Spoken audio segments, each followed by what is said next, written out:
Ini adalah ular terbesar yang pernah saya lihat. Mungkin lebih besar dari yang Anda bayangkan. Hanya melihat seekor sapi memakan rumput muda, tanpa mengetahui bahwa bahaya sedang mendekat. Detik berikutnya, mulut sebesar jurang keluar dari tanah, menelannya dalam sekejap. Untuk menangkapnya, penduduk desa mencoba menggunakan sapi sebagai umpan. Untuk menangkapnya hidup-hidup, akibatnya, ular piton raksasa berubah menjadi simpanse. Jadi bukannya menggerogoti sapi, sebaliknya, itu menelan penduduk desa yang berdiri di sebelahnya. Ini sepertinya tidak berhasil. Jadi ribuan orang di kota tidak punya pilihan selain berkumpul.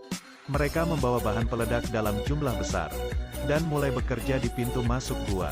Untuk memastikan semuanya aman, mereka juga memasang panah yang sangat besar. Setelah semuanya siap, kepala desa mengambil alih untuk meledakkan bahan peledak. Di bawah komando kepala desa, 3 penduduk desa berteriak di depan gua. Segera setelah itu, di tanah ada suara ular piton raksasa yang bangun dan berlari keluar dari gua. Melihat beberapa orang berlari karena jika mereka melambat sedikit, itu akan memakan mereka. Pemanah dengan cepat menembakkan tombak dari babi hutannya.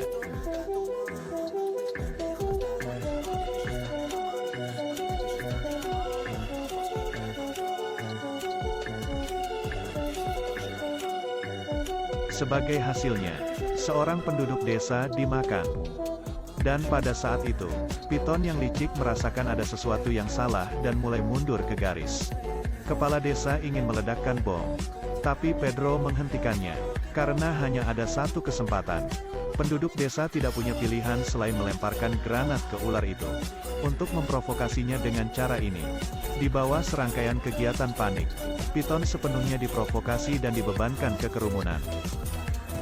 Memuntahkan cairan berwarna hijau.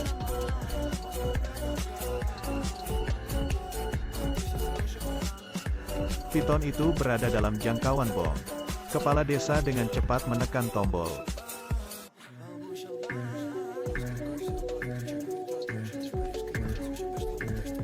Setelah pukulan kuat, tanah kembali untuk perdamaian.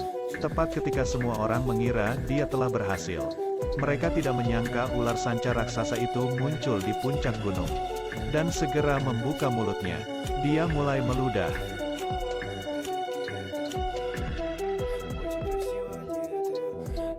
Detik berikutnya dia kembali di belakang mereka. Pada saat yang genting, banteng bermuatan bom itu menarik perhatian Pedro, yang segera menembakkan roket. Berhasil menarik perhatian ular. Melihat ular piton raksasa itu hendak berlari ke arah Pedro, dia menyalakan peluncur, dan kepala desa mendorongnya keluar dari medan perang, sambil tetap berada di belakang, meledakkan bahan peledak. Ketika semua orang mengira Pedro telah ditelan, dia menembakkan peluncurnya, dan menggunakan pistol setrum untuk melarikan diri.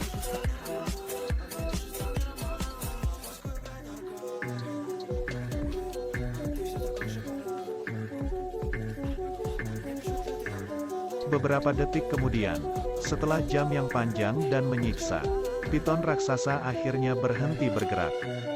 Beranjak ke adegan lain, ular piton raksasa telah dibedah. Sepertinya ada daging untuk dimakan malam ini. Kepala desa mengembalikan baju besi itu kepada Pedro. Berterima kasih atas bantuannya. Ternyata Pedro adalah seorang pemburu hadiah. Sekarang dia memiliki misi karunia lain. Pedro menaiki keledai listrik dan bersiap untuk pergi ke medan perang berikutnya.